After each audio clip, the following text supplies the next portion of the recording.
Shalom Bapak Ibu yang dikasihi Tuhan, saya Corina Gloria Leo ingin membagikan latar belakang munculnya gereja Advent. Dunia di mana Adventisme dimulai. Gereja Masehi Advent hari ke-7 percaya bahwa akar mereka dalam sejarah sudah ada sejak lama. Kembali tidak hanya ke gerakan Milerite tahun 1830-an dan 1840-an, tetapi lebih jauh ke Wesley dan para revivalis evangelis abad ke-18, ke reformator Protestan yang hebat, dan kelompok-kelompok yang berbeda pendapat sebelum seperti Lorat dan Waltnes. Di Eropa, Napoleon Bonaparte menguasai Eropa dan ingin memperluas kekuasaannya setelah 1,5 dekade. Tetapi rencana Napoleon Bonaparte tidak terwujud dan akhirnya dia terkurung di pulau kecil di Atlantik Selatan. Pada tahun 1798, Kolonel Jenderal Louis Barbier mendirikan Republik Romawi dan membawa Paus Pius VI untuk mati di perasingan di Prancis. Tahun 1798 munculnya nubuatan Daniel dan Wahyu, khususnya 1260 hari. Daniel 8 ayat 14, 2300 hari. Keadaan dunia keagamaan. Meskipun ada Protestanisme di Inggris Raya dan Amerika Serikat, tetapi yang berkembang pesat adalah Metodisme. Kelompok-kelompok ini membentuk agama yaitu Gereja Masehi Advent hari ke-7. Inilah komunitas-komunitas yang menunggu kedatangan Yesus. Seorang yang bernama Basil mengundurkan diri dari komunitasnya dan membentuk Biara Efrata yang menentang kekerasan dan mengikuti pola makan vegetarian.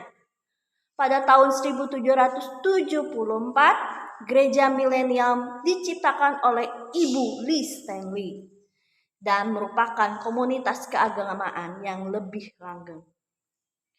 Orang suci di akhir zaman.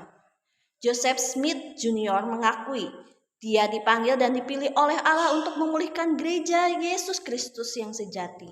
Smith mengaku telah melihat penglihatan yang pertama pada usia 14 tahun. Dia mendirikan gereja Yesus Kristus, kemudian yang dinamai Gereja Yesus Kristus dan orang-orang suci zaman akhir.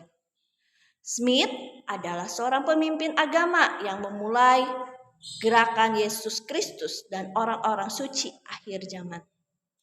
Smith melalui Wahyu ia menerjemahkan Kitab Mormon yang diterbitkan dalam bahasa Inggris pada 26 Maret 1830.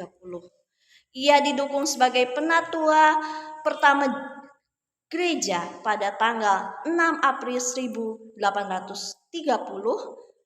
dan tanggal 27 Juni 1844 Smith meninggal sebagai martir imannya.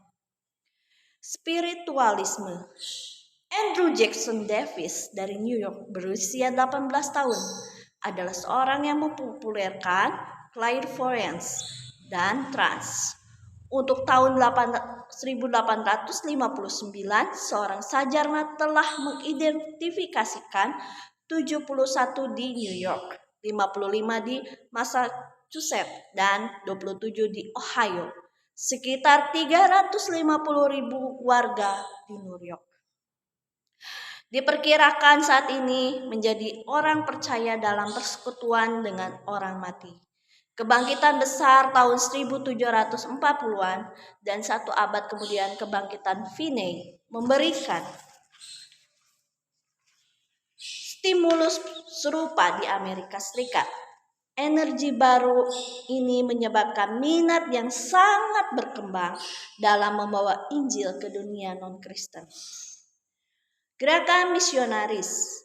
Adanya organisasi misionaris di New York dengan 4 orang misionaris yaitu Robert Morrison pergi ke China, Henry Martin ke timur dekat Muslim, Adoniram Judson ke India dan Burma, dan Robert Moffat ke Afrika Selatan Pada tahun 1800 dan 1844, Alkitab telah diterjemahkan dalam 112 bahasa dan dialek.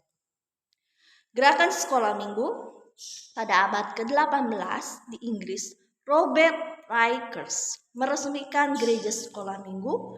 Pada tahun 1816, sekolah minggu diluncurkan di New York dan di Boston. Kondisi perekonomian Inggris Raya dan Amerika Serikat berkontribusi besar untuk membiayai usaha misionaris. Banyak pedagang memberikan kekayaannya dan mendukung misionaris di luar negeri.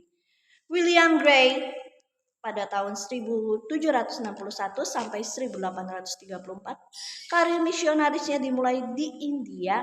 Pada tahun 1793 merupakan bagian penting dari pergerakan misionaris sebelum era militer. Gerakan reformasi.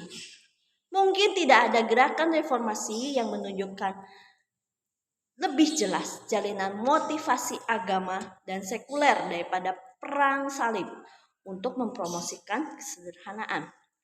Ratusan pendeta menyebutkan perilaku tidak bertarak dan peredaran minuman keras sebagai dosa.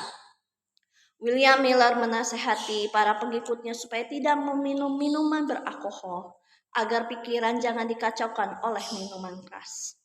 Thomas Golden dan Samuel Gridley Howe berkampanye untuk pendidikan dan pemahaman orang tuli dan buta. Reformasi pendidikan pada tahun 1823 di Amerika Serikat, Samuel Hall menyerukan pelatihan bagi guru-guru sekolah dasar. Banyak hal yang diperbaharui untuk menuju keadaan yang lebih baik di bawah pimpinan Mann dan Henry Bernard dari Connecticut yang berdekatan. Gedung sekolah yang diperbaiki, masa sekolah diperpanjang, sekolah normal dikembangkan, dan gaji guru meningkat. Reformasi feminis. Margaret Fuller dan Lucy Stone mengkampanyekan tentang persamaan hak perempuan untuk menerima pendidikan, memasuki profesi apapun, mengontrol properti mereka sendiri, dan membuat suara mereka didengar dalam isu-isu politik. Kebiasaan kesehatan. Pada tahun 1832 terjadi pandemi kolera yang hebat di Amerika Serikat.